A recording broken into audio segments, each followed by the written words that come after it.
Good morning, guys.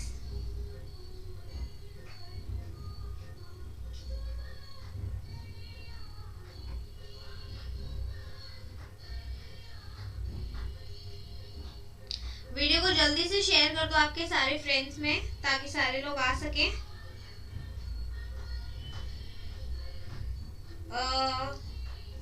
Happy birthday Gunpriya ji, happy birthday. May God bless you and give you all of the success which you want. अभी तो फिलहाल success का एक ही motive है, right? JRF लाना।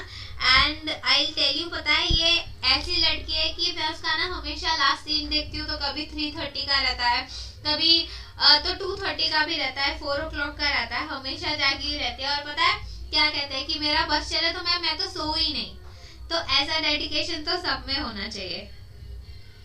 Happy birthday dear, happy birthday. चलो और बताओ guys, how are you all? सुबह सुबह आरती, तो सुबह आरती नहीं होगी तो कब होगी भाई? वैसे जल्दी हो जाती है, आज देर हो गई। Good morning guys, good morning, keep joining. और आपके फ्रेंड्स को भी बुला दो जल्दी से। आज हमारा नया यूनिट स्टार्ट होने वाला है, रिसर्च एप्टीट्यूड, सबको पता है, राइट? और प्लीज यार तुम लोग क्लास को लाइक भी कर दिया करो, मतलब मैं अच्छी नहीं लगती क्या तुम लोगों को? अच्छा ठीक है, मैं रुक जाती हूँ 2 मिनट, तुम लोग सब लोग विश कर लो गुनप्रिया को हैप्पी बर्थडे एंड फिर स्टार्ट करेंगे। दिए तुम लोगों को दो मिनट, जाओ जी लो अपनी जिंदगी 2 मिनट में।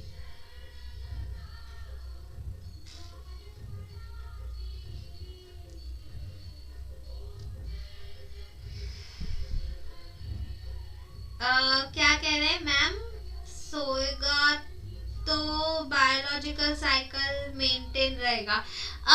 देखो अभी इस पॉइंट ऑफ टाइम पे जब आपके एग्जामिनेशन ना बिल्कुल एकदम सर पे है, तो अगर आप कहते हो ना कि बायोलॉजिकल साइकिल को मेंटेन करना है तो डियर लाइफ का साइकिल बिगड़ जाएगा, राइट?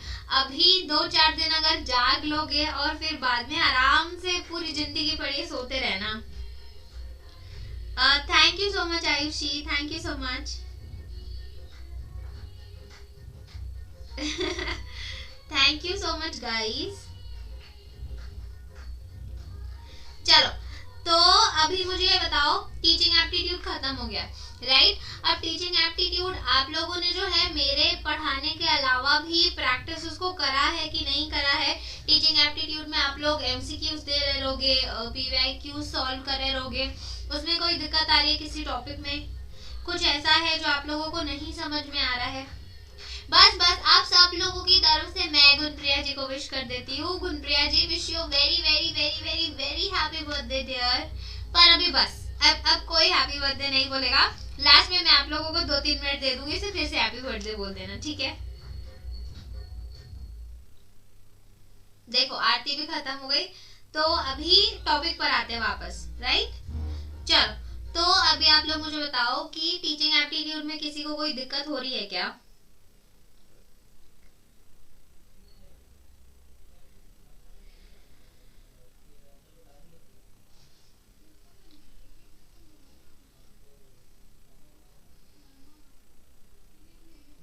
बोलो, टीचिंग एप्टीट्यूड में कोई दिक्कत है?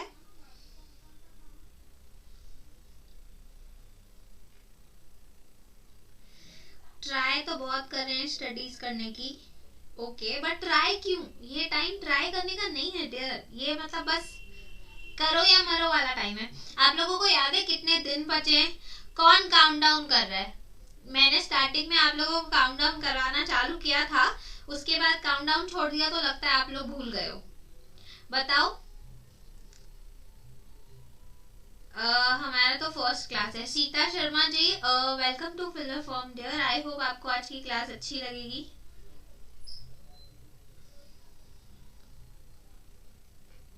चलो बताओ कितने डेज रिमेनिंग है, किसी को याद है? किसी ने काउंटडाउन रखा है कितने दिन रिमेनिंग है?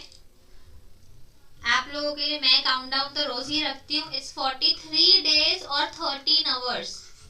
43 days and 13 hours, that's it. बताओ, हमने 54 से स्टार्ट किया था, 43 कब आ गया पता भी नहीं चला, 10 दिन कब खत्म हो गए पता भी नहीं चला, राइट। और ऐसे ही जितने आपको ये 43 डेज दिख रहे हैं ना, वो भी खत्म हो जाएंगे और वो भी आपको पता नहीं चलेगा। तो अभी तक जो ऐसे सोच रहे हैं ना कि थोड़ा सा सो लेते हैं, बाद में करेंगे, तो वो अभी ना डायलॉग बोलने का मन कर रहा है मुझे, चैन से सोना है तो जाग जाओ, राइट।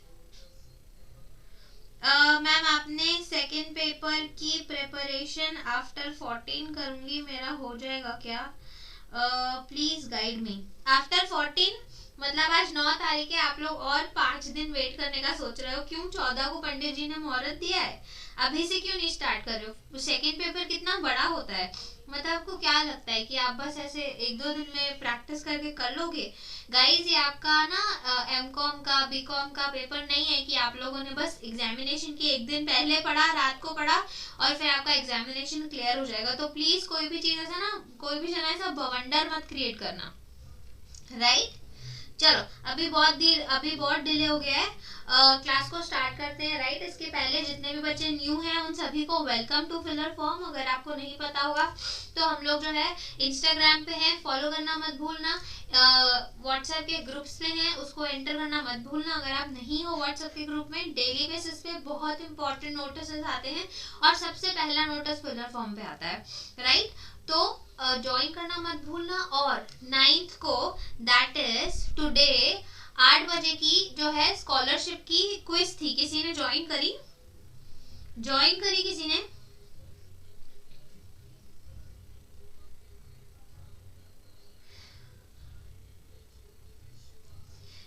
ज्वाइन करी थी सुबह? अगर नहीं करी थी तो कर लो, 8 PM तक चलेगी। इस क्विज में आपको टेस्ट देनी है और इस टेस्ट के बाद जो आपका रिजल्ट आएगा उस पे आपको जो है 90% स्कॉलरशिप मिल सकती है। मतलब जो हमारे पेड स्टूडेंट्स हैं उनके साथ आप ज्वाइन हो सकते हो, वो भी सिर्फ 10% फीस पे, राइट। अब यहाँ पे हम लोग नेट के अलावा ऑल काइंड ऑफ सेट्स, जितने भी सेट्स हैं उनकी भी प्रिपरेशन करवाते हैं, राइट। दिन में 4 सेशंस होते हैं हमारे। नीतू मैम की सेशन हो गई थी, आई होप आप लोगों ने जो है उनको अटेंड करा होगा। अभी पेपर 1 की क्लास चलती है, उसके बाद DI की क्लास है, most important class. And then उसके बाद 9 o'clock को रात में सर की क्लास होती है, जहाँ पे वो आप लोगों को ICT और हायर एजुकेशन कराते हैं, राइट। चलो, और 12 बजे हमारी ऑनलाइन क्विज भी होती है, तो 12 बजे आप लोग फ्री रहते हो तो वो टाइम पे आप लोग जो है ऑनलाइन क्विज वेबसाइट पे जाके जो है अटेंड कर सकते हो, राइट। चलो, तो आज का टॉपिक हम लोग स्टार्ट करते हैं, research aptitude. And I believe यहाँ पे जितने भी बच्चे बैठे हैं सारे ही लोग मतलब बचपन से ही एक तरीके के रिसर्चर ही होते हैं, राइट। बचपन से ही आप लोगों को हर चीज से खोल के देखने की आदत होती है। या मम्मा कहीं जा रहे हैं, मम्मा कहाँ जा रहे हो, ये क्या है, ये कैसे हुआ। ऊपर स्टार्स को देख के कभी पूछ लेंगे कि मम्मा स्टार चमक क्यों रहा है, या कितने स्टार्स हैं। ऐसे बहुत सारे अटपटे क्वेश्चंस आपने कभी ना कभी अपने लाइफ में पेरेंट्स से पूछे होंगे, राइट। तो आई बिलीव आप सब लोग ना बचपन से ही रिसर्चर ही पैदा हुए हो। तो चलो बताओ आप लोगों के हिसाब से रिसर्च एप्टीट्यूड क्या होता है। और आज का जो सेशन है बहुत एकदम चिल पिल सेशन रहेगा, ठीक है, बहुत इजी वाला सेशन। आज बहुत छोटा सा टॉपिक, सिर्फ इंट्रोडक्शन और कैरेक्टरिस्टिक्स लेकर आई हूँ मैं। वाई? बिकॉज आप लोगों के दिमाग में ना मतलब एक ऐसा गलत फहमी रहती है कि रिसर्च एप्टीट्यूड बहुत डिफिकल्ट होता है, नहीं होता है, हमसे बहुत डिफिकल्ट होता है। तो इस बार हम लोग जो है रिसर्च एप्टीट्यूड को आपके लिए बहुत आसान और बहुत इजी बनाने वाले हैं। जो यहाँ पे मेरे पुराने स्टूडेंट्स हैं उनको पता होगा, हमने बहुत सारे चर्चे किए थे। चाय पे चर्चा तो आप लोगों को याद ही होगी, बहुत मजे किए थे हमने क्लास में। यहाँ पे भी हम बहुत मजे करेंगे और बहुत आसानी से आपका रिसर्च एप्टीट्यूड खत्म कर देंगे और आपको पता भी नहीं चलेगा। चलो, तो बताओ व्हाट इज रिसर्च एप्टीट्यूड। अच्छा, मेरा 14 जैन को एग्जाम है इसलिए। ओके, तो आप अभी शायद आपके मास्टर्स में हो और 14 तक आपके एग्जामिनेशन चालू है। तो डियर देखो, आई नो कि 14 तक आपके जो है एग्जामिनेशंस भले चालू होंगे, लेकिन आपने नेट की प्रिपरेशन तो पहले से ही स्टार्ट करी होगी ना। ये देखो, अभी भले एग्जामिनेशन दिसंबर वाला जो है हो रहा है। हमारे पिछले जो एग्जाम्स है वो अक्टूबर में खत्म हुआ है। नो, अक्टूबर से दिसंबर तक आपको इतना टाइम नहीं मिला, लेकिन जो बच्चे अभी दिसंबर के लिए प्रिपेयर हो रहे हैं ना डियर, उन्होंने अपनी प्रिपरेशन ना बहुत पहले से ही स्टार्ट कर दी थी, राइट। तो आई होप आपका अब तक ऐसा नहीं हो कि कुछ भी नहीं हुआ है। अगर आपका पेपर 2 में 70 to 80% जो है पोर्शन हो गया है, तभी ही सिर्फ लीप लेना कि हाँ ठीक है 14 से स्टार्ट कर लेंगे। अगर ऐसा नहीं हुआ है तो थोड़ा टाइम तो आपको देना ही पड़ेगा, मतलब 1 से 2 घंटा तो देना ही पड़ेगा। जैसे वो गुणप्रिया जी ने किया ना, मैं मेरा बस चले तो मैं सोई नहीं, तो 14 तारीख तक आप ना सो तो भी चलेगा। चलो, रिसर्च का मतलब होता है अगेन रिसर्च। ये क्या बात हुई, रिसर्च का मतलब होता है अगेन रिसर्च, ऐसे कैसे? मैम आपके ओल्ड स्टूडेंट हूँ प्रियंका। हाय प्रियंका। खोज करना, okay. Searching something which is actually searched, ठीक है, ऐसा कुछ सर्च करना जो पहले से ही सर्च है, ओके। देखो, रिसर्च का मतलब ऐसा कुछ सर्च करना जो पहले से ही सर्च है, ये मतलब थोड़ा सा अटपटा सा है। वाई? बिकॉज जो चीज सर्च्ड है, अगर पहले से उस चीज की खोज हो चुकी है तो आप दोबारा उसकी खोज क्यों करोगे, राइट। मतलब उसमें आपको कोई तरीके का इम्प्रूवमेंट करना है या उसको कोई नया एंगल, उसके ऊपर कोई नई प्रॉब्लम आपको सर्च करनी है, this would be the right answer, right. जो मौजूद है उसके बारे में कुछ नया खोज लाना या फिर कुछ एडिशनल नॉलेज बढ़ाना। एडिशनल नॉलेज बढ़ाना इज द थिंग। चलो, तो अभी हम लोग रिसर्च एप्टीट्यूड में मोटा मोटे क्या करने वाले हैं वो एक बार आप लोगों को बता देती हूँ। रिसर्च की हम लोग मीनिंग्स देखेंगे, टाइप्स देखेंगे, कैरेक्टरिस्टिक्स देखेंगे, पॉजिटिविज्म, पोस्ट पॉजिटिविज्म देखेंगे, ठीक है। मेथड्स कौन से होते हैं, experimental, descriptive, historical, qualitative, quantitative, steps देखेंगे, ठीक है। थीसिस राइटिंग देखेंगे कैसी होती है, और आईसीटी का इसमें क्या रोल है, और रिसर्च एथिक्स। अब जो हमारा टोटल सिलेबस है ना, जो टोटल सिलेबस है उसमें इसके अलावा भी बहुत सारी चीजें हैं, लेकिन ये ऐसे हैं जो एनटीए के ना फेवरेट टॉपिक्स है, वो बिना इसके पेपर बनाता ही नहीं है, तो इसीलिए ये वो कुछ टॉपिक्स हैं जो मैं आप लोगों को कराऊंगी, ठीक है। बाकी के जो टॉपिक्स हैं मैं ट्राई करूंगी जो आपके स्टार्टिंग में 5 मिनट सीरीज हमने चालू करी थी, आज फर्स्ट डे इसलिए कुछ भी नहीं लाया मैंने, 5 मिनट सीरीज जो हमने चालू की थी उसमें मैं आप लोगों को कुछ एडिशनल टॉपिक्स करा पाऊँ। और आप लोग मुझे ना कमेंट सेक्शन में लिख के नहीं बताते हो कि आप लोगों को क्या चाहिए, इसलिए भी मैंने आज कुछ नहीं करा आप लोगों को। वाई? बिकॉज आपको पता होना चाहिए कि इनको कमेंट करना है, राइट। चलो, तो स्टार्ट करते हैं मीनिंग ऑफ द रिसर्च से। रिसर्च का मतलब क्या होता है, इसमें 2 वर्ड्स आते हैं, ठीक है। रिसर्च में 2 वर्ड्स आते हैं स्पेसिफिकली, एक है री और दूसरा है सर्च, ठीक है। री मतलब दोबारा, और सर्च करना तो मतलब सर्च करना, मतलब दोबारा से सर्च करना, दोबारा किसी चीज की खोज करना। लेकिन यहाँ पे क्या है, कुछ ना कुछ डिस्कवरी तो होनी ही चाहिए, राइट। मतलब सेम चीज है, उसको आप दोबारा से सर्च करें उसको कोई मतलब थोड़ी है, राइट। आपको पता है इलेक्ट्रिसिटी कैसे चलती है, कैसे जनरेट हो रही है, आप दोबारा से उसको ही ढूंढ रहे हो तो क्या मतलब है। मतलब आपको पता होना चाहिए कि अच्छा ठीक है इलेक्ट्रिसिटी ऐसे जनरेट होती है, अब उस इलेक्ट्रिसिटी के कहाँ पे और ज्यादा यूजेस कर सकता हूँ, उसके ऊपर आप रिसर्च वापस कर सकते हो, राइट। तो रिसर्च का मतलब अपने एंगल में मत लेना, रिसर्च का मतलब दोबारा से खोज करना, लेकिन कुछ डिस्कवरी भी उसमें होनी चाहिए, राइट। और जो है डेफिनेशंस में बोलूं तो आप लोग अपना होमवर्क बिल्कुल नहीं कर रहे हो। रिसर्च की भी डेफिनेशन आप लोगों को मुझे कमेंट सेक्शन में लिख के बतानी है। गाइस, मैं क्यों ऐसे डेफिनेशंस आप लोगों के ऊपर छोड़ देती हूँ, इसका एक मतलब होता है, बिकॉज जब तक आप रिसर्च का कॉन्टेक्स्ट नहीं समझोगे ना क्या है, तो तब तक आप जब क्वेश्चन का आंसर करने बैठोगे ना, आपको क्वेश्चन का आंसर नहीं आएगा, कभी राइट नहीं जाएगा। अगर वो आपको राइट चाहिए कि क्वेश्चन का आंसर मेरा राइट जाए, मैम हमने इतना पढ़ लिया तो भी हमारे आंसर्स राइट नहीं हो रहे, मैम इतनी सारी चीजें याद कर ली तो भी याद नहीं हो रही, क्यों? क्योंकि आपको कॉन्टेक्स्ट ही बराबर नहीं है, आपको जो है उसका मेन जो मीनिंग है वही याद नहीं है, वही पता नहीं है। तो कैसे पता चलेगा, जब तक आप खुद से उसकी सर्च नहीं करोगे। जो चीजें आप खुद से सर्च करोगे लर्निंग ज्यादा याद होगा। इसीलिए जो मेन पार्ट्स होते हैं ना, वो मैं आप लोगों को बोलती हूँ कि जाओ जाके डेफिनेशंस याद करो। एक तो इसके लिए भी, और दूसरा एग्जामिनेशंस में भी डेफिनेशंस आते हैं, वो लोग डेफिनेशन पूछ के नीचे बोल देते हैं कि बताओ ये कौन से राइटर ने दिया है, राइट। तो this is very important, homework किया करो, नहीं करता तो इट्स योर लॉस, इसमें तेरा जाता, ठीक है। तो प्लीज अपना होमवर्क कर लिया करो गाइस। चलो, तो अब क्रिसविल के हिसाब से रिसर्च क्या है? रिसर्च का मतलब होता है एक प्रोसीजर, एक स्टेप बाय स्टेप प्रोसीजर जिसको हम किसी इंफॉर्मेशन को गैदर करने के लिए, मतलब इंफॉर्मेशन को एकत्रित करने के लिए या फिर उसका एनालाइज करने के लिए, मतलब उसका विश्लेषण करने के लिए हम यूज करते हैं। और किसी भी टॉपिक पर, एक किसी भी पर्टिकुलर टॉपिक पे या किसी इश्यू पे, किसी समस्या पे हम क्या करते हैं? एक अंडरस्टैंडिंग क्रिएट करने की कोशिश करते हैं, उसको हम रिसर्च बोलते हैं, राइट?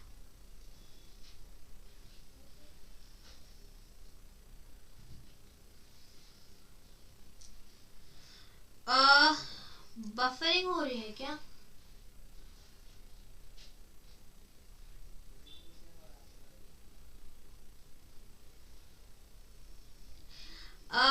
गाइस लेकिन यहाँ से तो मेरे एंड से तो सब कुछ बराबर चल रहा है।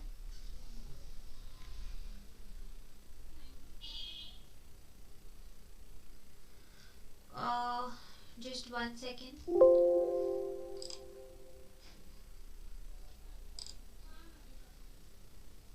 नेटवर्क का इशू है क्या?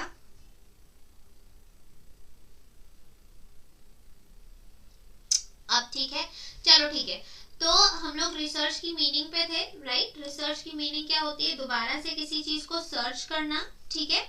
दोबारा से किसी चीज को सर्च करना। री और सर्च दो वर्ड्स से आया है, ठीक है? री और सर्च, री मतलब दोबारा, सर्च करना मतलब खोज करना किसी भी चीज की। अब क्रिसविल क्या कहते हैं? क्रिसविल ये कहते हैं कि रिसर्च एक ऐसा प्रोसीजर है जो स्टेप बाय स्टेप होता है, इसीलिए हम लोग रिसर्च को ना साइंटिफिक मेथड बोलते हैं। ये क्या है? ये एक साइंटिफिक मेथड है। साइंटिफिक मेथड होने का मतलब ही यही होता है कि इसमें कुछ स्टेप्स हैं जो आपको फॉलो करनी पड़ती है, राइट? ऐसे ही आप बाहर चले जाओ, किसी से भी कुछ भी क्वेश्चन पूछ रहे हो, वो किसी तरीके का रिसर्च नहीं होता, राइट? वो तो टाइम पास और गॉसिप्स होते हैं।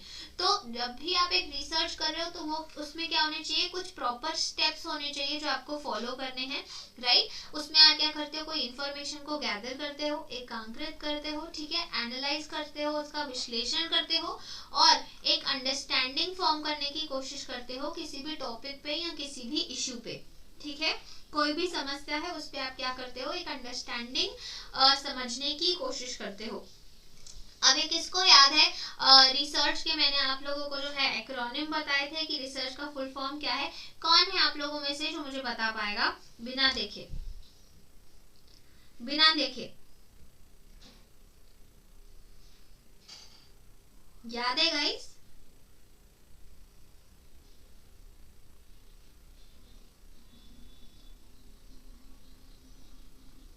साइंटिफिक मेथड होता है, ओके। आर से क्या होता है बताओ? आर से क्या होता है? जितने भी पुराने स्टूडेंट्स हैं यहाँ पे, किसी को याद है रिविजन चल रहा है कि नहीं चल रहा है?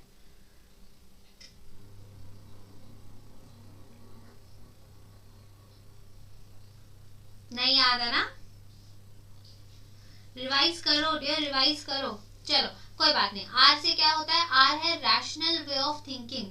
मतलब जब भी आप रिसर्च करते हो वो एक रैशनल वे ऑफ थिंकिंग होता है, यानी कि लॉजिकल वे ऑफ थिंकिंग होता है।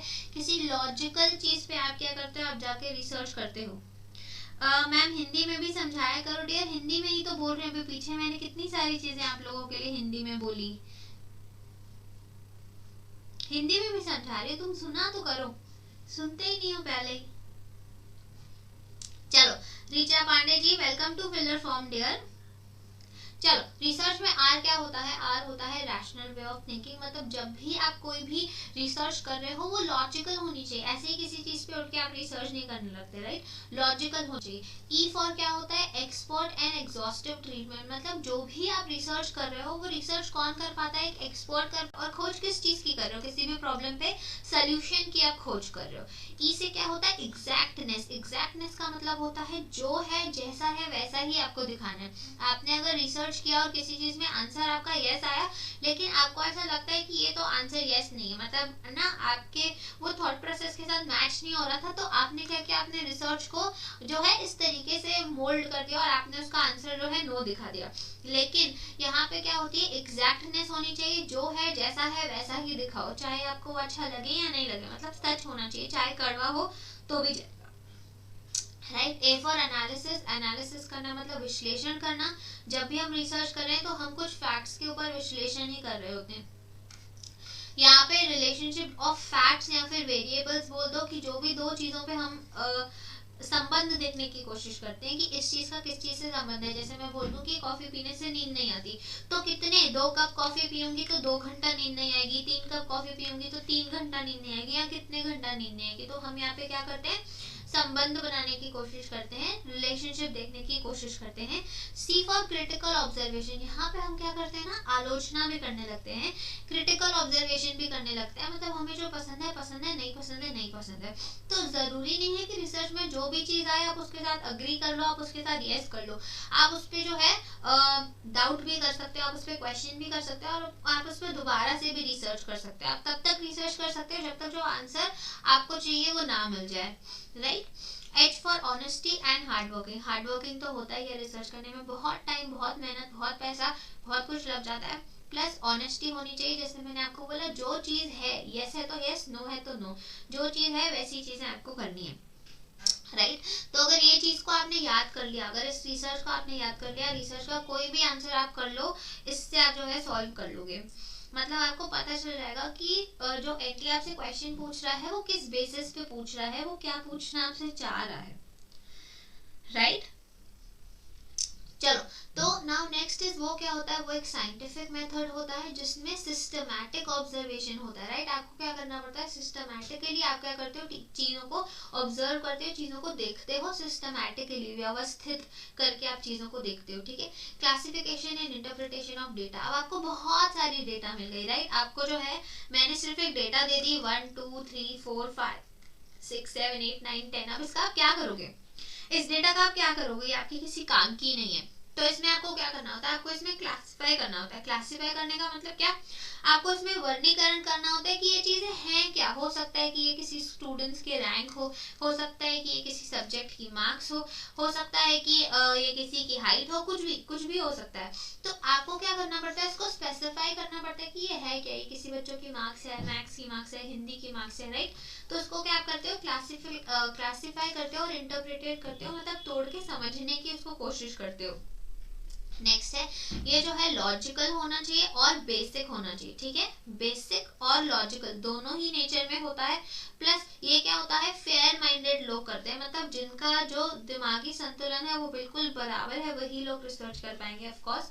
ये क्या होता है, इसमें असेसमेंट होती है इन्फॉर्मेशन की, मतलब हमारे पास जो इन्फॉर्मेशन मिली हम उसका क्या करते हैं, मूल्यांकन करते हैं, हम उसको समझने की कोशिश करते हैं कि ये चीज कितनी सही है, कितनी गलत है, किस दिशा में जा रही है, वो सब चीजें, राइट। अब जो रिसर्च है वो कैसी भी हो सकती है, वो इनफॉर्मल हो सकती है, वो फॉर्मल हो सकती है, और चाहे ही वो किसी सोसाइटी के बेस पे हो तो भी अगर आप रिसर्च कर रहे हो तो भी उसमें वो सारी चीजें आएंगी, वो प्रॉपर सिस्टमैटिकली ही चलेगा जैसे वो दूसरे विषयों में चल रहा था, राइट। अगर आप किसी सोसाइटी के ऊपर स्टडी करने की कोशिश कर रहे हो कि जैसे राजस्थान में एक स्टडी हुई थी जहाँ पे उन्होंने कुछ लेडीज थी उनके ऊपर स्टडी किया था कि वो कितनी एजुकेटेड है, वहाँ का लिटरेसी लेवल कितना है।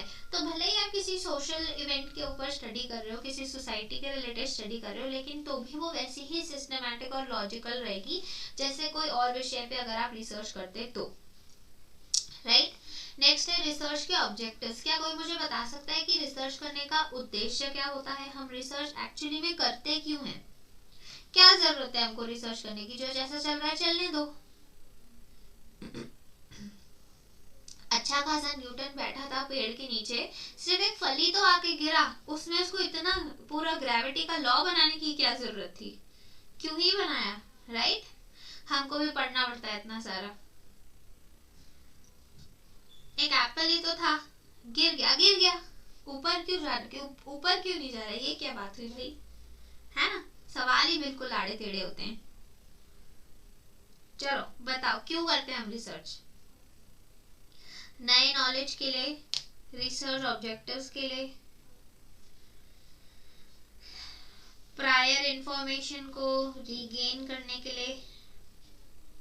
चलो गाइस, मैंने जो पुराने स्टूडेंट्स है ना, उनसे भी मुझे ऐसे एग्जैक्ट आंसर्स नहीं मिल रहे जिनके बारे में मैं पूछ रही हूँ आप लोगों से। जैसे देखो रिसर्च के ऑब्जेक्टिव्स क्या होते हैं, जैसे इन्वेस्टिगेट करना, मतलब खोज करके निकालना एग्जिस्टिंग सिचुएशन को या एग्जिस्टिंग प्रॉब्लम को। कोई अभी मैं कोई प्रॉब्लम फेस कर रही हूँ, उसका कोई नया एंगल ढूंढ के निकाल लेकर आना, इसीलिए हम भी रिसर्च करते हैं, ठीक है। Make another method of a framework, जैसे मैं यहाँ पे हमेशा ना इनो का एग्जांपल देती हूँ। इनो निकला तो एसिडिटी के लिए था, अब मम्मियाँ उसको किचन में उसमें से ढोकले बना रही हैं, केक बना रही हैं, छोटे बच्चे जो हैं अपने साइंस एग्जीबिशन में उसमें से वॉल्केनो बना रहे हैं, भाई पता नहीं क्या क्या हो रहा है। तो हम रिसर्च क्यों करते हैं, एग्जिस्टिंग मेथड, कोई एक चीज को यूज करने का हमारे पास एग्जिस्टिंग मेथड है, लेकिन हम उसके और यूजेस निकालना चाहते हैं, ठीक है। उसमें से हम लोग एक नया नॉलेज को लेकर आना चाहते हैं। Explore and analyse more general issues, जो भी हमारी जनरल इश्यूज है, मतलब कॉमन इश्यूज है जिसको हम सब फेस कर रहे हैं, उसके लिए एक नया जो है आंसर लेकर आना। वाई बिकॉज एक इश्यू है, एक प्रॉब्लम है जो हम सब फेस कर रहे हैं, राइट। तो उसके लिए एक नया सोल्यूशन निकाल कर आना, इसीलिए हम रिसर्च करते हैं। और दूसरा, जो एग्जिस्टिंग हमारे पास नॉलेज है, क्या उसमें कोई कमी है, ये ढूंढ पाना कि अगर एग्जिस्टिंग नॉलेज में कोई कमी है या हम लोगों को और आगे इस चीज की जरूरत है, तो वो हम लोग जो है कर पाए, इसीलिए हम लोग रिसर्च करते हैं। ये रिसर्च के ऑब्जेक्टिव्स हैं गाइस। अगर आप लोग ये चीजें भूल रहे हो ना, छोटी छोटी चीजें भूल रहे हो, अगर मैं आपसे रिसर्च पूछ रही हूँ, आपके दिमाग में बस इतना आ रहा है कि हाँ ठीक है कोई खोज करना, कोई खोज करना, अगर सिर्फ इतना आ रहा है तो गाइस आप आंसर्स को नहीं दे पाओगे, आप क्वेश्चन के आंसर नहीं दे पाओगे। वाई बिकॉज यही बेस है। यहाँ पे क्या होता है, टीचिंग एप्टीट्यूड में, कम्युनिकेशन में और रिसर्च एप्टीट्यूड में, इसमें आपको सिर्फ बेसिक्स समझने हैं, राइट। सिर्फ बेसिक्स समझने हैं। जब तक आपने बेसिक्स नहीं समझा, आपने टाइप्स लर्न कर लिए, उस टाइप्स के भी टाइप्स लर्न कर लिए, आप आंसर देने वाले नहीं हो। वाई बिकॉज वो आपसे सीधा सीधा टाइप्स नहीं पूछेगा। ये ऐसे टॉपिक्स हैं जो सीधा वो आपसे कभी पूछेगा ही नहीं। वो मतलब कान यहाँ से पकड़ना होता है तो घुमा के यहाँ से पकड़वाएगा। तो कैसे समझ पाओगे जब तक आपको बेसिक्स क्लियर नहीं है। तो अगर आप लोगों की रिवीजन नहीं चल रही है, रिवाइज करते रहो। व्हाई? बिकॉज आंसर्स नहीं दे पाओगे आप, राइट। चलो, अभी कुछ कैरेक्टरिस्टिक्स होते हैं रिसर्च के जो होना जरूरी है। मतलब ये क्या है, ये रिसर्च में एक गुण है। जैसे आपका भी कोई फ्रेंड होता है, राइट। आपको एक फ्रेंड बनाना है तो आपके पास एक बड़ी सी चेकलिस्ट होती है, राइट, कि वो मेरा फ्रेंड ऐसा होना चाहिए, लंबा होना चाहिए, ठीक है, पैसे वाला होना चाहिए, मुझे रोज गाड़ी में घुमाना चाहिए, मुझे खिलाना पिलाना चाहिए, राइट, मेरी अच्छी अच्छी फोटोज क्लिक करना चाहिए, मुझसे झगड़ा नहीं करे, झूठ नहीं बोले, मेरे अलावा किसी के पास जाए नहीं, राइट। तो एकदम लंबी सी हमारे पास लिस्ट होती है एक फ्रेंड के होने की, राइट। तो वैसे ही जब एक रिसर्चर रिसर्च करता है तो हमारे पास उसके ना कैरेक्टरिस्टिक्स की इतनी लंबी लिस्ट होती है कि ये सारी चीजें एक रिसर्च में होनी चाहिए। जब तक ये सारी चीजें उस रिसर्च में नहीं है तब तक वो रिसर्च नहीं कहलाएगा, राइट। तब तक वो रिसर्च जो है नहीं कहलाएगा। चलो, अब देखते हैं सबसे पहली चीज क्या है, उसमें क्या होनी चाहिए, ऑब्जेक्टिविटी होनी चाहिए। अच्छा, ये चीजें हिंदी में नहीं, चलो मैं आप लोगों को हिंदी में समझाती हूँ, ठीक है। एक एक चीज को मैं आप लोगों को हिंदी में समझाती हूँ। सबसे पहले क्या है, ऑब्जेक्टिविटी होनी चाहिए, मतलब चीजें क्या है, व्यवस्थित होनी चाहिए, राइट। अब देखो इसमें क्या होता है, कोई भी चीज ऑब्जेक्ट, आप कोई भी चीज कर रहे हो उसके पीछे आपका कोई ऑब्जेक्टिव है, राइट, उसके पीछे आपका कोई मोटिव है, किसी मोटिव की वजह से आप रिसर्च कर रहे हो। अब न्यूटन ने अगर ग्रेविटेशनल लॉ लाया, उसके पीछे उसका एक रीजन था कि ये क्यों चीज सिर्फ नीचे ही जा रही है, उसके अंदर एक क्यूरियोसिटी थी कि क्यों नीचे ही जा रही है, भाई ऊपर क्यों नहीं जा रही है, राइट। तो एक ऑब्जेक्टिविटी होनी चाहिए। ऑब्जेक्टिविटी का मतलब होना है कि जो आप चीजें कर रहे हो उसके पीछे कोई मोटिव होना चाहिए, राइट। अब यहाँ पे क्या होता है कि कुछ साइंटिफिक रूल्स होते हैं, ठीक है, कोई पोटेंशियल रिस्क होती है, सारी चीजें इसमें हो सकती है, लेकिन वो इन्फ्लुएंस नहीं करनी चाहिए आपकी रिसर्च को, राइट। इससे क्या होता है, आपकी जो रिसर्च की क्वालिटी है वो खराब हो जाएगी। जैसे आपकी खुद की कोई भी सोच है, आपने देखा होगा कुछ एडवर्टाइजमेंट्स होती हैं, उस एडवर्टाइजमेंट्स में नीचे लिखा होता है भाई subjected to market risk, right, subjected to market risk. अब इसमें सब्जेक्टिव का मतलब क्या होता है, सब्जेक्टेड का मतलब क्या होता है, जो पर्सनल है, राइट। मतलब अगर आप शेयर मार्केट में पैसा डाल रहे हो, ठीक है, अब आपका पैसा डूब गया, ये ए है, ये बी है, ये सी है, ये डी है, ठीक है। तो यहाँ पे आपका पैसा डूब गया, सी का पैसा डूब गया, लेकिन भाई बी और डी का तो डूबा ही नहीं। क्यों? क्योंकि ये सब्जेक्टेड है, मार्केट रिस्क हो सकता है आपने कहीं और पैसे डाले, हो सकता है इन्होंने कोई और पैसे डाले, लेकिन इन दोनों ने कहीं और पैसे इन्वेस्ट किया, राइट? एक ही कंपनी है लेकिन पोर्टफोलियो अलग अलग है, तो इन दोनों को इतना लॉस नहीं हुआ लेकिन दो लोगों को लॉस हो गया। वाई? बिकॉज़ ये सब्जेक्टेड है, ये चीज आपकी पर्सनल है, ठीक है? हो सकता है आपके साथ हो रही हो लेकिन किसी और के साथ नहीं हो रही हो। लेकिन जब भी कोई चीज ऑब्जेक्टिव हो जाती है, इस बात का ध्यान रखना, जब भी कहीं पे ऑब्जेक्टिव नाम आया मतलब वो चीज सबके साथ हो रही है। अगर न्यूटन ने बोला कि हमारे जो धरती है उसमें गुरुत्वाकर्षण बल होता है, तो सबके लिए होता है, मेरे लिए भी होता है, आपके लिए भी होता है। ऐसा नहीं कि मैं धरती पे चल रही हूँ आप हवा में उड़ रहे हो, राइट? अनटिल एंड अनलेस आप प्लेन में हो। तो आपकी जो खुद की चीजें हैं, आपकी जो खुद की सोच है, वो सारी चीजें आपके जो भी रिसर्च कर रहे हो उसमें जो है इन्फ्लुएंस नहीं करनी चाहिए, क्योंकि उससे आपकी जो क्वालिटी है वो खराब हो जाती है, ठीक है? तो इस चीजों से आपको बचना है, आपको बायसनेस से बचना है, ठीक है? बायसनेस मतलब पार्शियलिटी आपको जो है नहीं करनी है रिसर्च में, जब भी आप रिसर्च कर रहे हो तो, राइट? अब इस फोटो को देख के बताओ कि ये क्या है, और कभी किसी ने इस चीज को ट्राई किया है?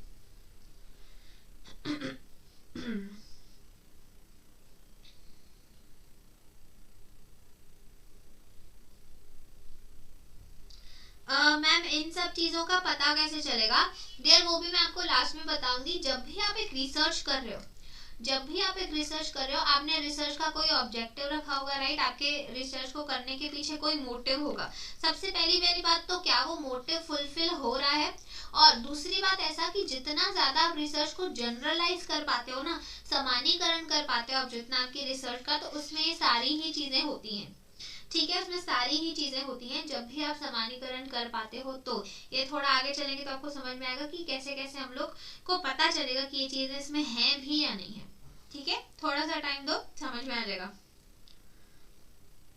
स्काई डाइविंग है ये, राइट? तो आप जब भी, किसी ने की है स्काई डाइविंग? यहाँ पे किसी ने की है?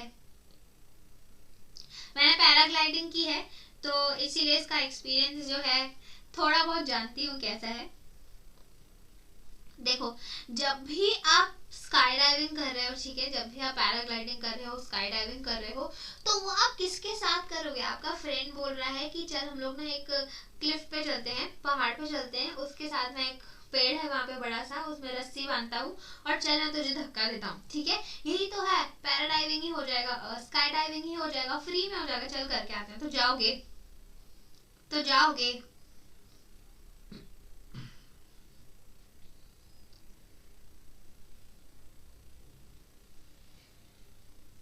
नहीं जाओगे, राइट?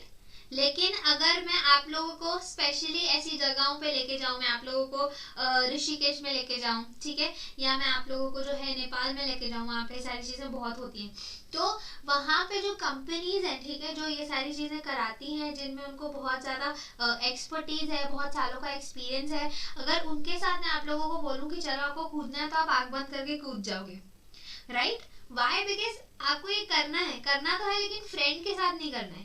तो ये क्या होता है? ये एक ट्रस्ट होता है, एक भरोसा है आपको उस कंपनी के ऊपर, भाई वो मुझे फेंक तो रहा है लेकिन वापस भी ले आएगा, राइट? वो उस रस्सी को खींचेगा भी वापस बाहर। तो जब भी आप एक रिसर्च करते हो ना, रिसर्च में इतनी ही रिलायबिलिटी होनी चाहिए, इतना ही भरोसा होना चाहिए, तो विश्वसनीयता होनी चाहिए आपके एक रिसर्च में। जो भी आप रिसर्च करो उसमें लोगों को भरोसा आना चाहिए, राइट? जब तक ट्रस्ट नहीं है तब तक वो रिसर्च जो है किसी भी काम की नहीं है। आपका फ्रेंड आके कोई रिसर्च कर ले और आपको बोले कि मैंने ये रिसर्च किया है, चलो इसको पब्लिश कराते हैं, तो वो पब्लिशर भगा देगा आप लोगों को, राइट? बिकॉज वो ट्रस्ट वर्दी नहीं है। तो रिलायबल मतलब क्या? और वो रिलायबिलिटी आएगी कैसे? वो रिलायबिलिटी ना आपको कंसिस्टेंसी से आएगी, मतलब आपको निरंतर वो चीजें करते रहनी। आज आपने कोई एक चीज करी, आज आपने एक केमिकल है जिसको पानी में डाला और उसमें से ना बॉम्ब्स निकलने लगे, राइट? कल भी डाला उसमें से बॉम्ब्स निकले थे, परसों भी डाला उसमें से बॉम्ब निकले थे, राइट? तो ये क्या है? ये एक तरीके की रिलायबिलिटी है ना, मतलब आप बार बार उस चीज पे कर रहे हो, तो तब आकर अगर आपको कोई बोले कि अच्छा ठीक है ये दो चीजें इनमें ऐसा रिलेशन है, इसको पानी में फेंकते हैं तो बॉम्ब्स निकलते हैं, तो आप उस पर ट्रस्ट करने लगे हो, राइट?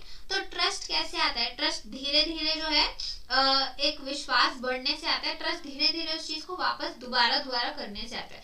तो जितनी बार आप उस चीज को कर रहे हो, जितनी बार आप टेस्ट कर रहे हो, आप फिर से टेस्ट कर रहे हो, फिर से टेस्ट कर रहे हो, फिर से टेस्ट कर रहे हो, तो आपकी क्या होगी, रिलायबिलिटी बढ़ती रहेगी, आपकी जो है विश्वसनीयता बढ़ती जाएगी। तो जैसे ही मेरे को किसी ने बोला कि मैम पता कैसे चलेगा कि ये सारी चीजें हैं, तो जब आप उसको टेस्ट करोगे, फिर रीटेस्ट करोगे, फिर टेस्ट करोगे, फिर रीटेस्ट करोगे, और हर बार जब आंसर सेम आने लगेगा ना, तब आपको पता चलेगा कि आपकी जो रिसर्च है वो रिलायबल है, मतलब हम उस पर रिलाई कर सकते हैं, हम उस पर भरोसा कर सकते हैं, आंख बंद करके रिसर्च पे जो लिखा हुआ है हम उसको जो है मान सकते हैं, फॉलो कर सकते हैं, राइट। अब इससे क्या होने लगता है ना कि जब आपकी बार बार चीजें सेम आ रही है ना, तो आप चीजों का बिहेवियर को प्रिडिक्ट भी करने लगते हो, आपको इसका फ्यूचर क्या होने वाला है वो भी पता होने लगता है। वाई? बिकॉज एक कैरेक्टर आपके हाथ में आ गया जो बिल्कुल पक्का है कि ऐसा ही होता है।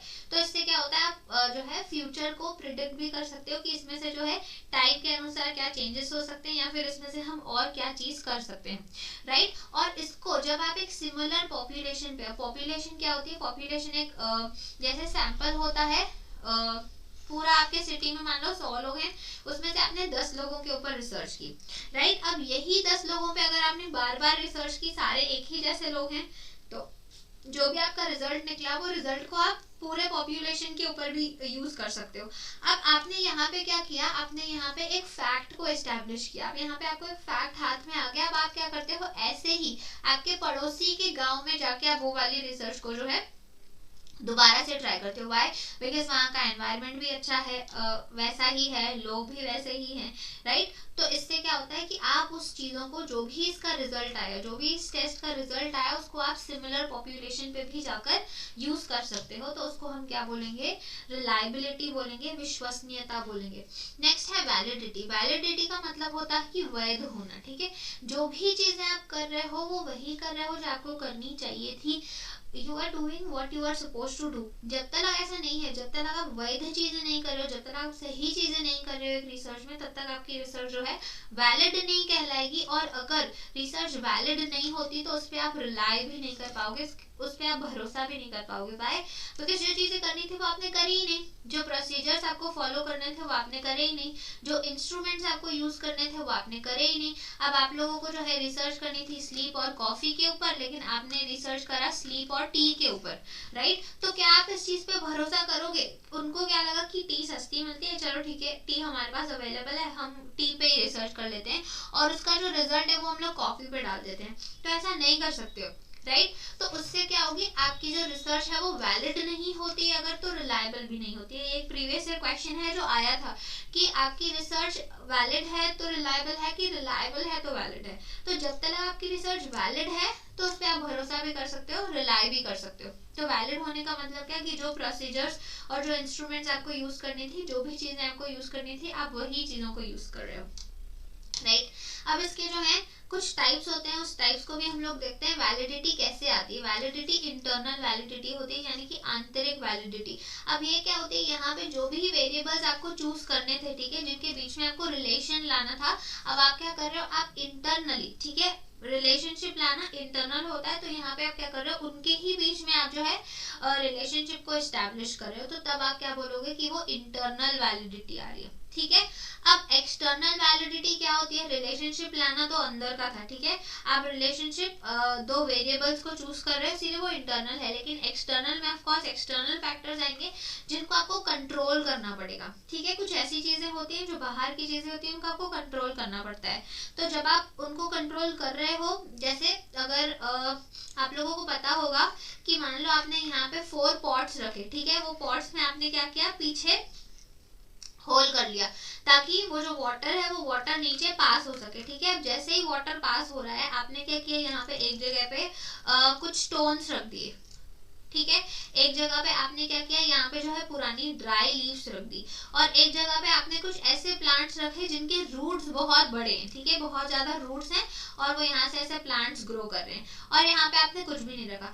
तो ये क्या, यहाँ पे आपने कुछ चीजों को कंट्रोल किया ना, आपने यहाँ पे स्टोन्स डाले, जानबूझ के खुद से बाहर से डाले, आपने यहाँ पे लीव्स डाले, जानबूझ के खुद से बाहर से लीव्स डाले। तो आपको पता चलेगा कि जब भी आप यहाँ से पानी पास कर रहे हो, तो कुछ पानी एकदम क्लीन निकल के आएगा और कुछ पानी बिल्कुल डर्टी आएगा। तो ये क्या है, ये एक्सटर्नल वैलिडिटी है, यानी कि आपको चीजों को कंट्रोल करना था और आप उन चीजों को कंट्रोल करके ही रिसर्च कर रहे हो, राइट।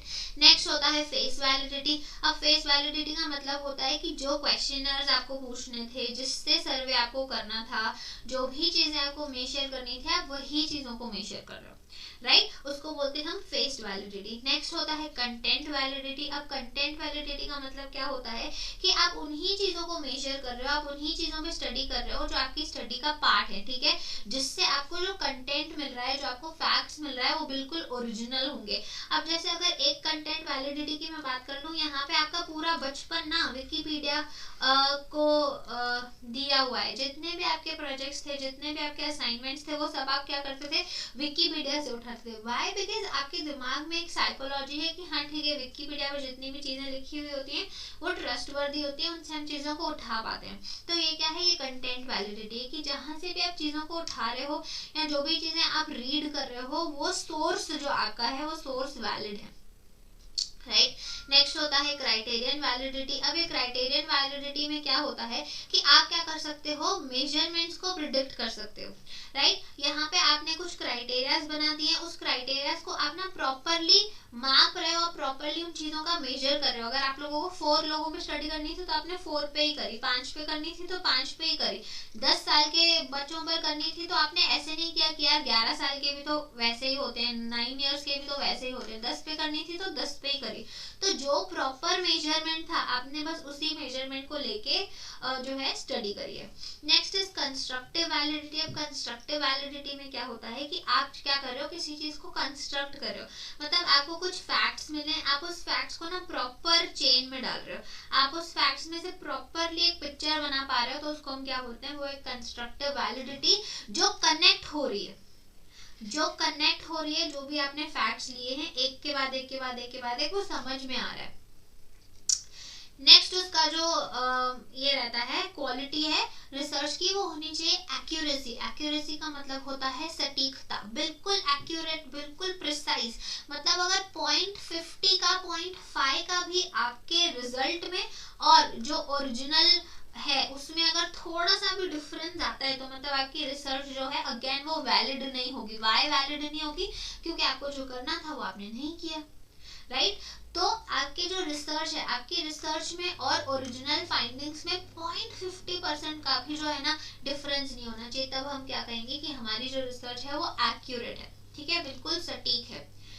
अभी जैसे आप देखो यहाँ पे, अगर आपको ये दिखाया जाए, ठीक है, आपको क्या लगता है कि इसमें से एक्यूरेट सबसे ज्यादा प्रिसाइज कौन सा है?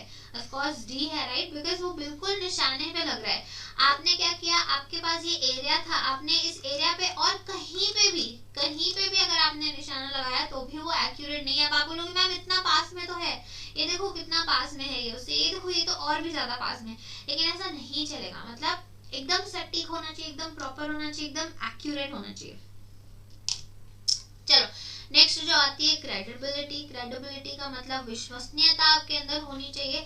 अब जब भी अगर मैं बोलूं कि कल को जो है मोदी जी आए और मोदी जी ने आके बोला कि कल से नोट बंद, राइट, तो आपने माना ना कि कल से नोट बंद, राइट, आपको लगा कि हाँ ठीक है, सुबह उठे और सच में पता चला यार नोट तो बंद है, चलो बैंक के जो है चक्कर लगाओ, बैंक में लाइन लगाओ। तो ये क्या है, ये क्रेडिबिलिटी है। क्यों? क्योंकि वो आप सिर्फ मोदी जी पे ही भरोसा कर सकते हो। अगर वो आके बोल रहे हैं कि कल से नोट बंद, तो कल से नोट बंद हो जाएंगे, ठीक है, उन पे आप विश्वास कर सकते हो। तो जो भी आप रिसर्च करो, जो भी आप टेक्निक्स को यूज करो, जो भी आप डेटा लो, सारी ऐसी होनी चाहिए जो बिल्कुल बेस्ट क्वालिटी की होनी चाहिए। आप जो भी अपने एफर्ट्स डाल रहे हो वो बिल्कुल बेस्ट होनी चाहिए। व्हाई? बिकॉज वो क्रेडिबल होनी चाहिए, मतलब उन पे आपको एक भरोसा होना चाहिए, उन पे आपको एक विश्वास होना चाहिए, राइट। और ये ना दोनों ही चीजों में होता है, प्राइमरी डेटा भी, सेकेंडरी डेटा भी। अब जब आप प्राइमरी डेटा कलेक्ट कर रहे हो, मतलब जब आप खुद से डेटा कलेक्ट कर रहे हो, सेल्फ से डेटा कलेक्ट करते हो, तब तो क्रेडिबिलिटी होती है, राइट, बिकॉज आपने खुद से गए हो और खुद से जाके आपने चीजों को अपनी आंखों से खुद से देखा है, राइट। प्रत्यक्ष को प्रमाण की जरूरत नहीं होती, तो आपने उन चीजों को प्रत्यक्ष देखा है, तो आपको प्रमाण नहीं चाहिए। लेकिन जब भी आप कोई सेकेंडरी डेटा का यूज कर रहे हो, मतलब किसी ने ऑलरेडी उसको जो है सर्च किया हुआ है, पब्लिश किया हुआ है, आप उसके पब्लिकेशन में से डेटा को उठा रहे हो, तो ये देखो कि जो भी आप डेटा उठा रहे हो, जिस सोर्स से आप डेटा उठा रहे हो, क्या वो क्रेडिबल है, क्या आप उस पर जो है भरोसा कर सकते हो, क्या वो विश्वसनीय है, ये जानना बहुत जरूरी होता है।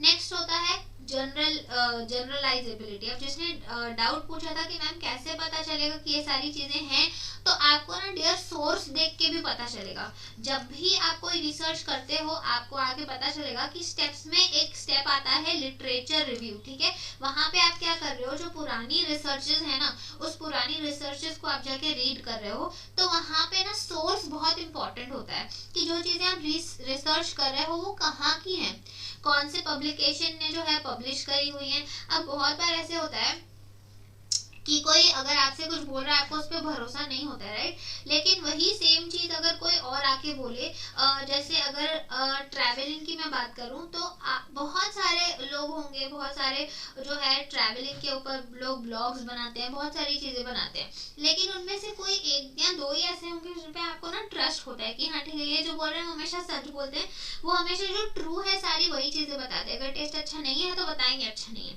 राइट। तो ऐसे होता है कि किसी एक पर्टिकुलर इंसान पे आपको जो है ट्रस्ट होना चाहिए। तो वहाँ पे अगर आप सोर्स देख पा रहे हो और वो सोर्स आपको लगता है कि बहुत पॉपुलर सोर्स है, बहुत अच्छा सोर्स है, बहुत सारे लोग इसको यूज करते हैं, बहुत सालों से इसी इंडस्ट्री में है और उन्होंने अगर रिसर्च पब्लिश करी हुई है, तो आपको पता चल जाएगा कि हाँ ठीक है वो क्रेडिबल है। नेक्स्ट होती है जनरलाइजेबिलिटी। जैसे मैंने आप लोगों को बताया कुछ सैंपल होता है और फिर कुछ पॉपुलेशन होती है, राइट।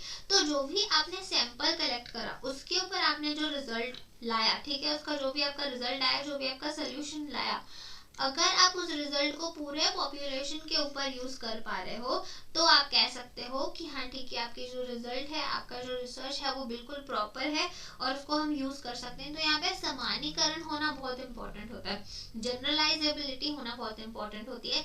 जब तक आपके रिजल्ट में, आपके रिसर्च में जनरलाइजेबिलिटी है, तब तक आपकी रिसर्च वैलिड है, वैध है, रिलायबल भी है, सब कुछ है, राइट। तो इसका समानीकरण होना चाहिए कि आपने 10 लोगों पे रिसर्च करी, अब वो 10 को आप 1000 लोगों पे क्या कह पाओगे कि 1000 लोगों के लिए भी वो ट्रू है। अगर ट्रू है, जितना वो ज्यादा आपके ओरिजिनल से मैच कर रहा है उतना ज्यादा वो जनरलाइजेबल है, उतना ज्यादा आप क्या करते हो उसका समानीकरण कर पाते हो। नेक्स्ट है एम्पायरिकल रिसर्च। अब जो भी रिसर्च आप करते हो, ठीक है, आपके पर्सनल अनुभव से करते हो, आपके पर्सनल एक्सपीरियंसेस से करते हो, आप उन चीजों से जो है डायरेक्ट एक्सपीरियंस लेते हो, आपने खुद से उन चीजों को ऑब्जर्व किया है। अब मान लो अगर आप किसी प्लांट के ऊपर रिसर्च कर रहे हो तो आपने खुद से एक एक मिनट बैठ के उसको देखा है कि अच्छा ठीक है कल उसकी ग्रोथ इतनी थी, आज उसकी ग्रोथ इतनी है, आज उसकी ग्रोथ इतनी है।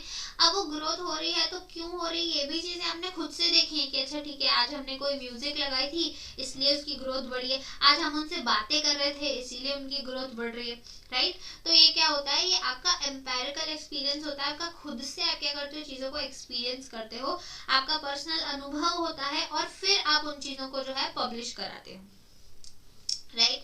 नेक्स्ट सिस्टमैटिक है, ये हमने पहले ही पढ़ लिया कि जो भी हमारी रिसर्च होती है वो व्यवस्थित होनी चाहिए, वो स्टेप बाय स्टेप होनी चाहिए, ठीक है। आपने पूरा रिसर्च कर लिया, आपने पूरा उसका रिजल्ट निकाल दिया और उसके बाद आप बोल रहे हो कि चलो हम लिटरेचर रिव्यू कर लेते हैं, देख लेते हैं बाकी लोगों ने जो बोला था वो मेरे जैसा है कि नहीं है, तो उस चीज का कोई यूज ही नहीं है। जब तक आपने लिटरेचर रिव्यू नहीं किया है तब तक आप पूरा रिसर्च कर लो, उसका कोई यूज नहीं है। इसीलिए जो रिसर्च होती है वो सिस्टमैटिक होती है, वो स्टेप बाय स्टेप होती है, जो स्टेप्स है, जो प्रोसीजर है वही फॉलो करना है, राइट।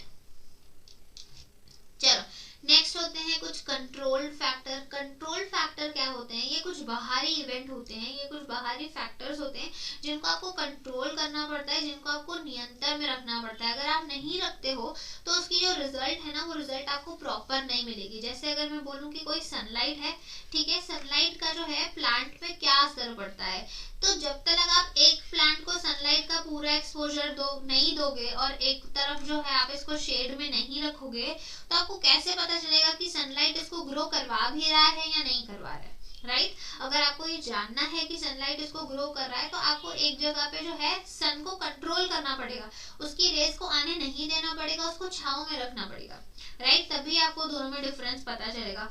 प्लस जब आपको सिर्फ सनलाइट को देखना है, भले आपका रिसर्च जो है वो सिर्फ सनलाइट पे है, लेकिन और भी ऐसी चीजें हैं जिनको आपको कंट्रोल करना पड़ेगा।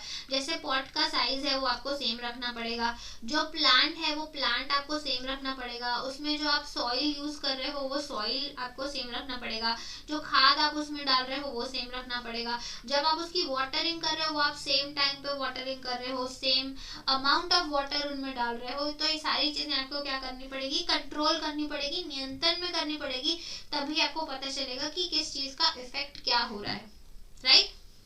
जैसे यहाँ पे बहुत बार जो है इन चीज़ों पे जो है रिसर्च हो चुकी है कि क्या म्यूजिक से प्लांट्स की ग्रोथ में इफेक्ट आता है क्या, या फिर क्या प्लांट्स के अंदर इलेक्ट्रिक चार्ज होती है क्या, या फिर कैफीन यूज करते हैं अगर हम प्लांट में। बहुत सारे लोग बोलते हैं कि कॉफी का वाटर आप उसमें डालो तो उनकी ग्रोथ होती है, तो क्या ऐसा होता है क्या, या फिर कोई कार्निवरस जो प्लांट्स होते हैं, ठीक है, ऐसे प्लांट्स जो ट्रैप कर देते हैं इंसेक्ट्स को, तो कोई ऐसे प्रॉपर पर्टिकुलर ऐसे इंसेक्ट्स हैं क्या जो उनको पसंद है, राइट। अब यहाँ पे आप देख लो ये क्या है, ग्लास के अंदर बंद है, ये भी हमने क्या किया, कंट्रोल किया हुआ है फैक्टर को, ठीक है। तो ये सारी चीजें आपको क्या करनी होती हैं, कंट्रोल करनी होती हैं, आपके नियंत्रण में रखनी होती हैं। चलो अब नेक्स्ट है जो रिसर्च होती है ना, वो साइक्लिक होती है, यानी कि वो रिपीट होती रहती है, ठीक है, वो रिपीट होते रहती है। और रिपीट होने का मतलब क्या, आपने जो है एक चीज को फाइंड आउट कर लिया, ठीक है, आपने भी वन फैक्ट फाइंड आउट कर लिया, ठीक है, लेकिन यहाँ पे ये चीज खत्म नहीं होती। आपको पता है ना कि जो क्यूरियोसिटी है लोगों के मन में वो हमेशा रहती है। हमने भले ही ग्रेविटी बहुत सालों पहले ही सर्च कर ली थी, लेकिन आज भी उसके अलग अलग एंगल्स हम लोग हमेशा सर्च करते रहते हैं। तो ये क्या होती है, साइक्लिक होती है, रिसर्च कभी खत्म नहीं होती, जहाँ खत्म हुई वहीं से वापस शुरू भी हो जाती है, राइट। चलो सेम प्रोसेस, पूरा सेम प्रोसीजर, सारा सब कुछ वापस वैसा ही शुरू हो जाता है जैसा शुरू से शुरू हुआ था। चलो यहाँ पे जितने पुराने स्टूडेंट्स हैं, क्या कोई बता सकता है कि हम लोगों ने एक रिसर्च करी थी जो रिसर्च साइक्लिक होती है, कौन सी रिसर्च का टाइप था ऐसा जिसमें स्पेसिफिकली बताया था कि वो साइक्लिक होती है, और उसका हमने एक शॉर्ट फॉर्म भी करा था। तो किसको वो शॉर्ट फॉर्म और वो रिसर्च का टाइप याद है?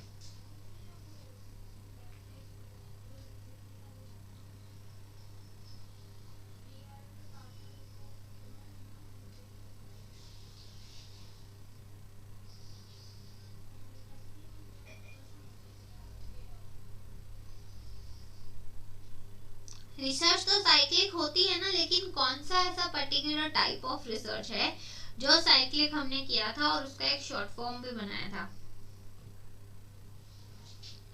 PAOUR कुछ याद आ रहा है?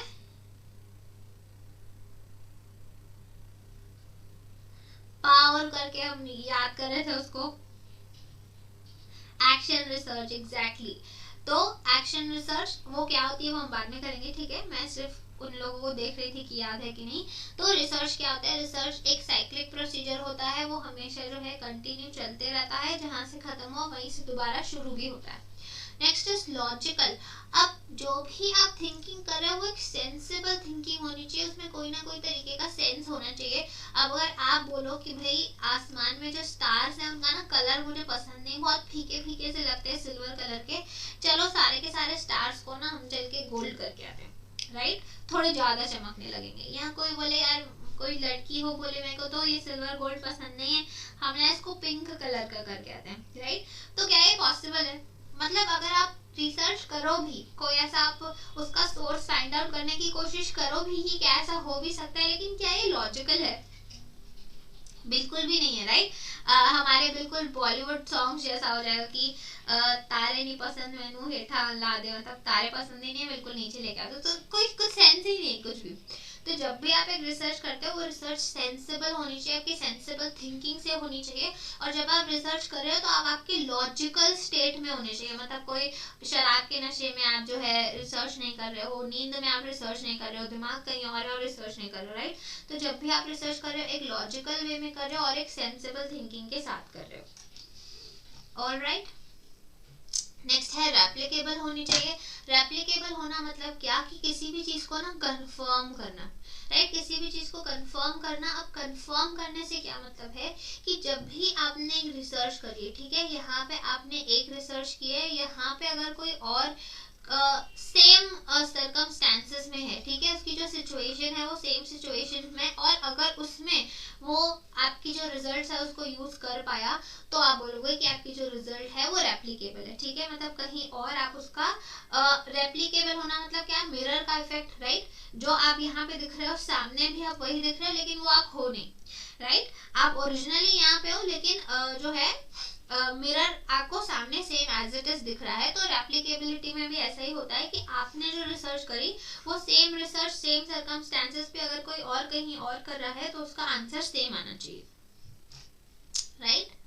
चलो तो नाउ वी आर डन, ठीक है, हमने इंट्रोडक्शन कर लिया, कैरेक्टरिस्टिक्स कर लिया। कल हम क्या करेंगे, हम पॉजिटिविज्म एंड पोस्ट पॉजिटिविज्म करेंगे, राइट। तो अब तक अगर किसी को कुछ डाउट है, कोई दिक्कत है तो बताओ। और आज का सेशन कैसा लगा? अगर आपको आज का सेशन अच्छा लगा तो एक बार लाइक भी कर लो, शेयर भी कर लो, कमेंट भी कर लो, राइट। चलो अगर किसी को कोई डाउट है, कोई दिक्कत है तो बताओ, और कमेंट में कल के लिए आपको क्या चाहिए, ठीक है, कल हमारा जो 5 मिनट सीरीज होता है उसमें आपको कौन सा टॉपिक चाहिए वो भी मुझे बता दो। ऑल क्लियर कैप्टन, वाह वाह, चलो ठीक है, thank you so much guys. MOOCs पढ़ाओ, ओके ऑलराइट, कल जो है मैं आप लोगों को 5 मिनट्स में मूक्स पढ़ा दूंगी, ठीक है। चलो ऐसे ही आप लोग टॉपिक्स मेरे पास लाते रहो, मैं आप लोगों को जो है सिखाते रहूंगी, राइट। कल हम लोग मूव्स करेंगे स्टार्टिंग के 5 मिनट्स में। चलो thank you so much guys. अभी आपका डीआई का लेक्चर है, डीआई के लेक्चर को अटेंड करो एंड